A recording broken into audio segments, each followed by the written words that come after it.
Okay, for those of you that know me with my NFU hat, I'm not going to talk about the NFU. I'm going to talk about home and our business. Not many of you will have heard this story before. I have to say, Oxford, it's an absolute pleasure to be here. Rather scary.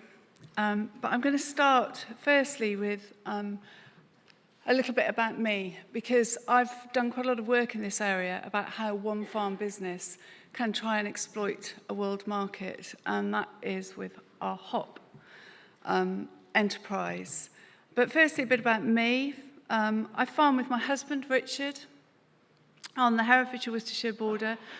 Actually, I'm a farmer's daughter, but I have an 18-year backstory in an advertising and marketing career. And I guess you'll see as this goes on how those two careers have collided, actually quite neatly in this presentation. But today in our farm business at home, I am a mum. I am a wife. I'm a daughter-in-law. Like many farmers, I'm also marketing and sales. I'm the unqualified accountant. I deal with the HR. I think my accountant's in the room, actually. He would probably agree with the unqualified accountant comment. I am our IT director. If anything breaks down with the computers, it's my problem. I do come up with lots of ideas, and I try to come up with solutions. I'm often the price negotiator. I'm often the one that's sent to do the numbers. And then, of course, I've got to deal with the village PR when we make a mistake. So, you know, jack of all trades springs to mind.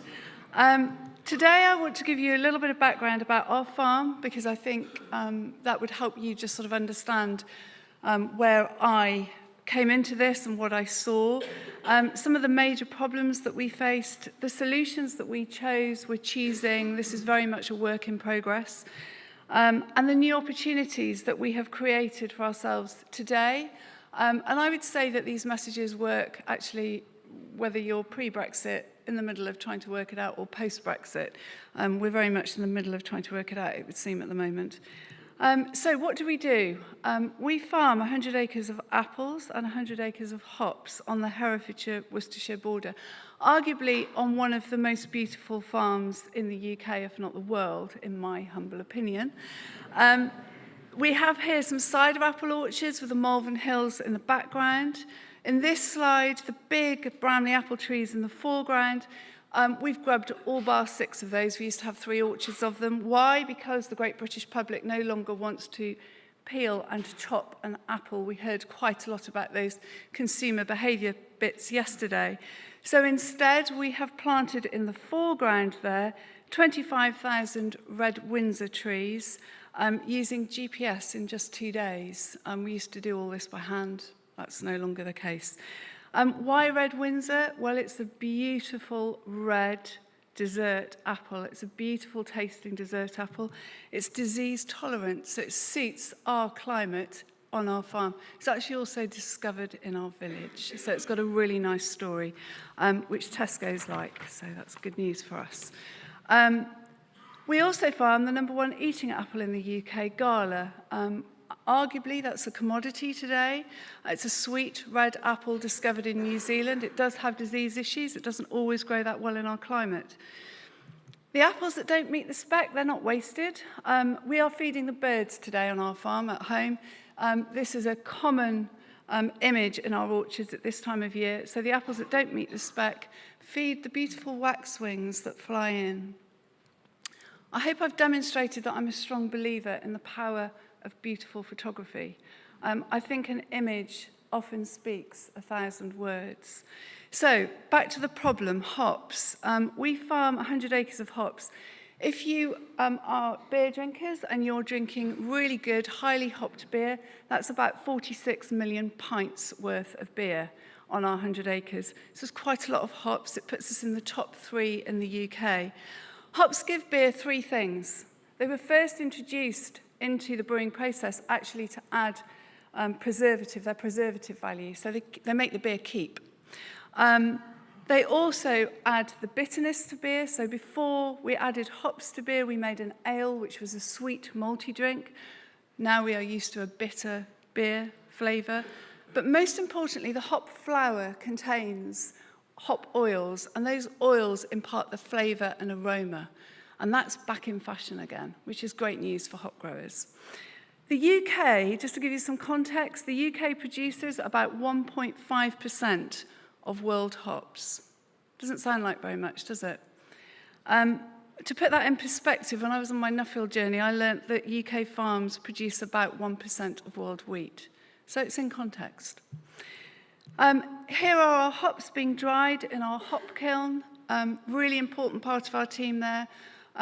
Two of our Polish guys, Jurek on the left, has been back to our farm this year for the harvest for his 18th year. We need people like him to be able to keep coming back to our farm every year. And here they are being conditioned and baled. That's a very important part of the quality process. And then finally, the 60-kilo bale. It's starting to look like a commodity now, isn't it?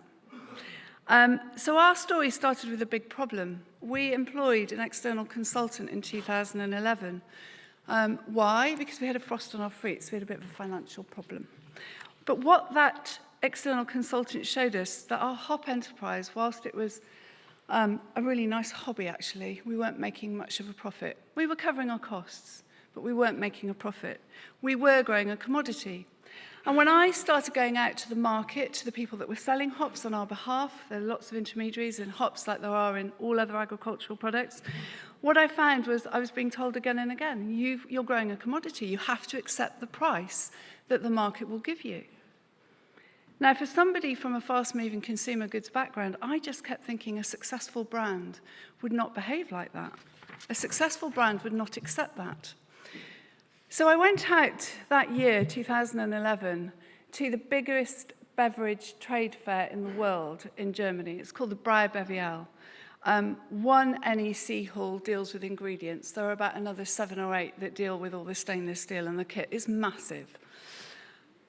And what I found there was actually English or British hops, whatever you want to call them, didn't have a presence. I was completely underwhelmed by what I saw at that trade fair. We were indeed a commodity. So, at the end of 2011, Richard and I made a decision. He wanted to grub the lot. He wanted to grub 100 acres of hops. Never mind all the infrastructure and investment over years that goes with that. But we decided instead that we would try to make 3 big changes. Not just to our business, but we've started with our business, looking to work out which were the most profitable varieties for us to grow. Where could we get the most profit for our business? Secondly, we decided we were going to take on the industry and work collaboratively with the other 60-odd British hop growers to help everybody understand the costs involved in hop growing. I have to be honest, a lot of hop growers are 2nd, 3rd, 5th, 7th generation. They've been doing it for a long time. And perhaps we're not eyeballing their costs and their profit margins as closely as they could have been. So we needed to understand what a profitable price looked like. And then we needed to make a change in the industry. We needed to stop UK hops hiding in the warehouse, which is frankly what they were doing. And we needed to get them up on the rooftop and shout loud from the rooftop about how brilliant they are. So we needed to create a brand. My husband gave me 3 years. That was 2012, 13 and 14. We're still growing hops. So I guess there's a degree of success in that. I'll come back to some of the success measures at the end. So I started with the industry. This is what we looked like. We had a black and white logo. We were the National Hop Association, the NHA, that's what we called ourselves. You have to look really closely at that slide to see that it says of England Limited. So pretty unprepossessing place to start when you start thinking about exports. There was no brand, there was no website, there was no proposition. And there was me thinking, can we create a niche? I had quite a journey to go on with this industry. Could we double or even triple our exports? At that stage, the British hop industry was tending to export overseas when they had a surplus, tending not necessarily to always send the best quality overseas either, if I'm honest. And I think that resonated in some of what Tom said a moment ago. So, could we create a brand where we could export 40 or 50% of our British crop? Because if we could do that, we could start to create real demand. And then we could lift the price, because it's all about supply and demand, isn't it? So, in 2012, before the British government launched their great campaign, I created a new logo for the brand, the British Hop Association. I chose the best visual mnemonic I thought we had, which is a Union Jack, and overcame quite a lot of disagreements within our own industry about whether we should be British or English. Hops are only grown in England, so there was quite a strong feeling that we should be English. I so desperately wanted to use that Union Jack because for me it was the most important visual mnemonic in an export market. And then I cracked it with the growers when I realised that actually it's much easier for us to sell a British hop to a Scottish, Irish or Welsh brewer than it is to ask them to buy an English hop. And when I expressed it like that, they got it. Then actually this all sort of slightly went quite fast for me. The brewers loved the logo that you see there on the left, and they wanted to start using our trade association logo on their beer bottles. That's a bit of a problem. You don't want a trade association being used as a consumer logo. So we then created the logo on the right, the brewed with British hops. That was launched on Twitter. This was all done at very, very low cost. In the first year, my total budget was £5,000. Which is not a lot of money. I haven't finished. I've got quite a lot more to show you. I launched that logo, the Brewed with British Hops logo, on Twitter. It was an accident, but it coincided with a horse meat scandal in early 2013. So actually it was a good time for British hops to be talking about provenance and traceability. We created a new website, britishhops.org.uk, and a Twitter feed for the industry. And in that process of creating the website, I used beautiful pictures to bring the industry to life. I made the growers famous. That's my husband, Richard, arguably the tallest hop grower in the world at 6'7". And I promoted our logos and our USPs, and I showcased our farms and our people. Actually, the website will be 5 years old in 2017, and it's just about to get a facelift because it's looking a little bit dated. But this is the original current website. But it was all about bringing the industry to life and giving us a face. And then I found that not only did the brewers get behind the campaign, but so did our retailers, I'm really pleased to say. Tesco launched some single hop beers using British hops, and you can see that they put the Brewed with British Hops logo on the neck of the bottle. And then came M&S. This is a much bigger, longer story. It's a presentation in its own right. But to cut a very long story short, a number of meetings with M&S led to them understanding the unique aromas that British hops can impart into the beer. And I have to give all credit to them. On the back of a series of meetings, they launched a British hopped beer range. You can now buy a case of British hop beer, mixed case. You'll see they use the Union Jacks on the caps of the beer, and they use the logo on the label. So great news story. That happened, I think, in 2013-14. I worked really hard during this period to understand who the consumer, the beer drinker, was. I had to drink quite a lot of beer. I learnt to love beer, and I learnt to understand what beer styles I like. I get quite frustrated when I hear people say I don't like beer. It's nonsense. There is a beer style for everyone. We could do with doing some work on our pub trade in terms of glasses and glassware, but maybe that will be my next job. But my focus was to look very closely at who our consumer was, both here in the UK and in the USA, where the trend for craft beer really emerged in the early 2000s. We heard a lot about the millennials yesterday. It's the millennials that are driving this craft beer trend. What's the craft beer trend all about? Provenance, traceability, localism. So it's all those words that we've been hearing a lot about through the course of the conference. But for us as a farm, we reach the brewer through another layer, this intermediary that we keep hearing a lot about in farming, the hop merchant. What I learnt when I engaged with our hop merchants was not to assume that they understood the product that we grow. That was a big lesson.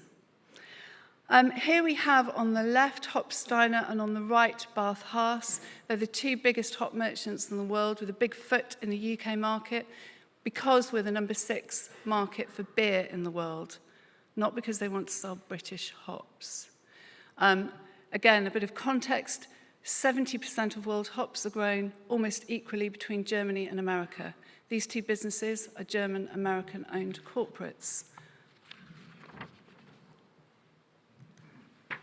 And then we have the third most important one in the UK, which is Charles Fairham, a business that's over 150 years old. It's based in Malvern. It's owned predominantly by a UK hop grower.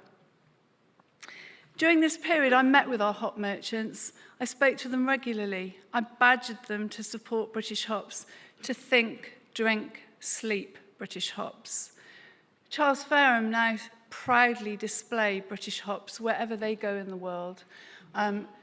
You probably can't quite see it from this slide, but the hops are presented so that the brewers can rub and sniff them. And the Union Jacks stand proud on that little hop display piece. I'm now going into year 6 of accompanying them to the Braubevial and the Craft Brewers Conference in the USA, standing on their trade stand, engaging with their customers. I get to talk to about 300 brewers at each of these trade fairs twice a year. There's nothing like engaging with your end customer to understand what they really want and to pick up on the nuances of where the market's moving to, where the brewing trends are moving to. But to be a true niche, we needed a point of difference. We needed to distinguish ourselves. We needed to have a USP that our brewers, who are scientists, would understand. We didn't really have one. We didn't really know what our point of difference was in the world market. So I co-authored a technical paper with our hop breeder, Dr. Peter Darby, and took it down to the Institute of Brewers and Distillers Asia Pacific Conference in Vietnam in 2013 as part of my Nuffield. I wanted to put British hops on the map down in Asia. And in doing so, what we were able to demonstrate was that when you grow hops, the same hops in different regions of the world, surprise, surprise, the terroir, the climate and the soil give you something different, something special. Bear with me here. There are 250 hop oils in the hop flower. One of them is myrcene. Myrcene is an indicator for monoterpenes. That's an indicator for aroma intensity. What this slide demonstrates is that if you take the same British hop variety and you grow it in 3 different jurisdictions, that myrcene level will be lower. The blue bar is grown in the UK. If the myrcene level is lower, what it does to the flavour that your British hop is imparting is it means it's more delicate, but it's also more complex because there's room for all the other hop oils. This stuff's really important to brewers because it's science. It's an indisputable scientific fact. And between us, Peter Darby and I have managed to succinctly put that into a USP, delicate complexity. That's what British hops offer. Delicate complexity makes our hops good for session beers. That's the next new trend that's coming at us from the United States. So the timing's good in terms of being able to capture that and give it an essence. We've worked really hard. I have to give a lot of credit to my very patient husband here. We've worked really hard at collaborating with the whole UK industry. Together, we've created a next generation hop growers group. They laughed at me when I said I was going to do that. They said that, well, there won't be any. There are no next generation hop growers. There are 60 hop growing businesses in the UK. There are over 25 members of the next generation hop growers group, I'm really proud to say, and they've just been out to Germany on a trip.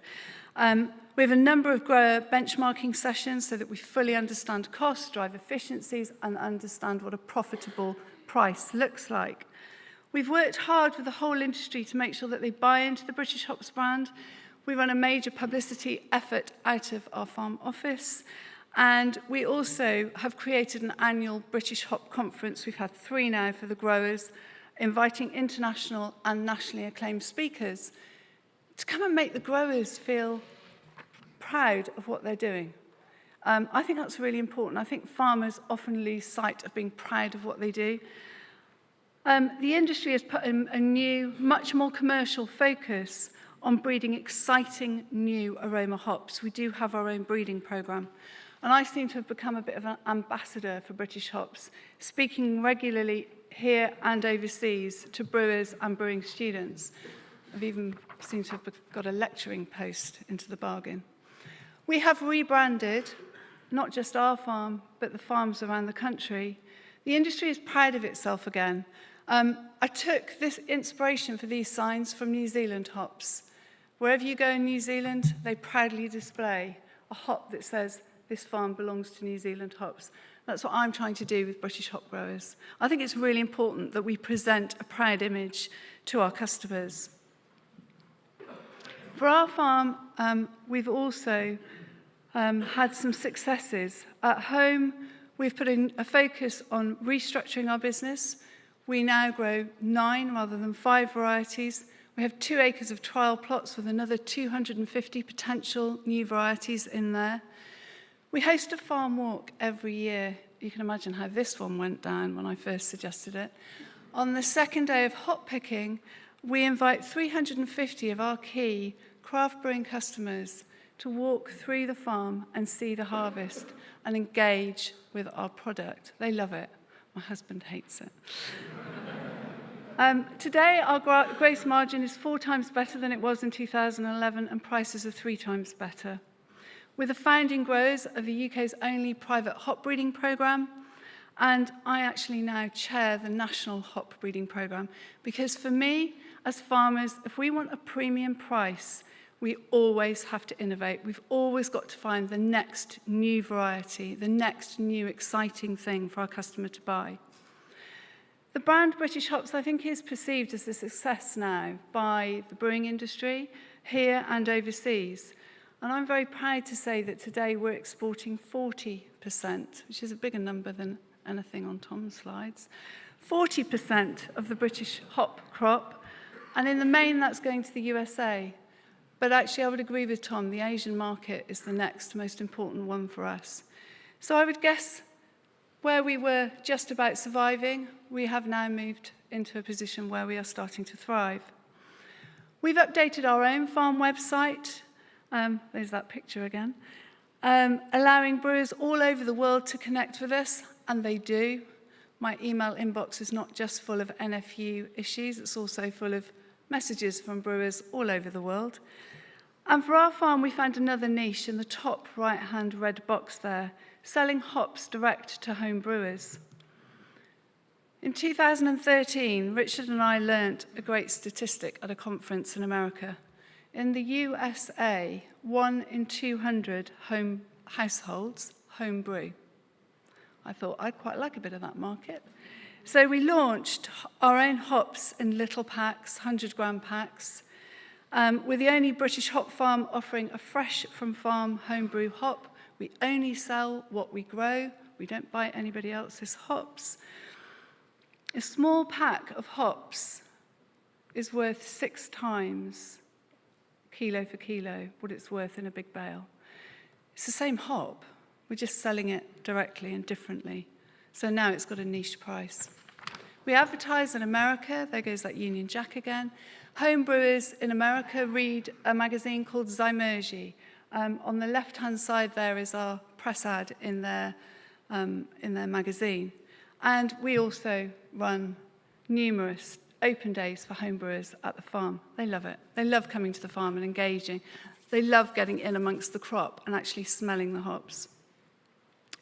And finally, our homebrew hop initiative has led to a new brewing partnership on the farm, and we've just opened a new brewery just before Christmas, the Unity Brew House.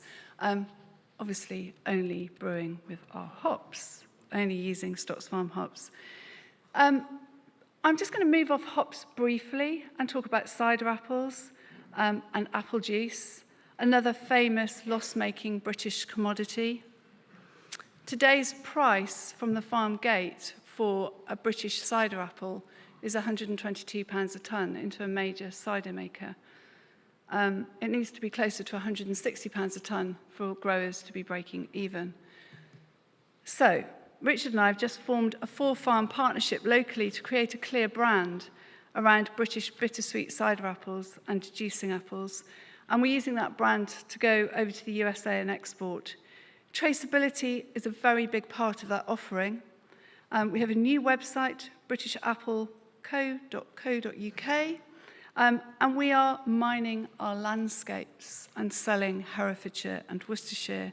The unique USPs of British cider apples, we have unique varieties.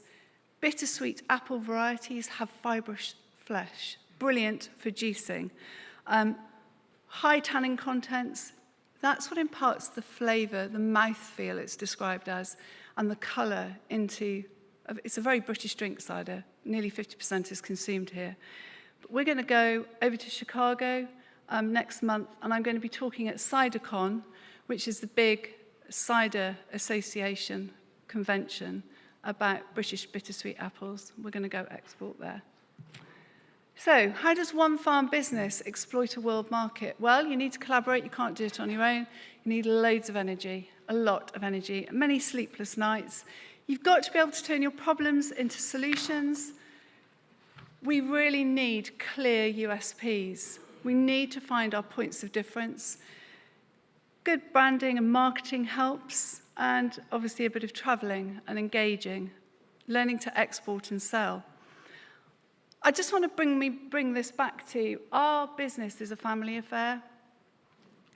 We all get involved in assessing our hops and the beer, regardless of age, and our noses are particularly important to us in our business, especially the younger noses.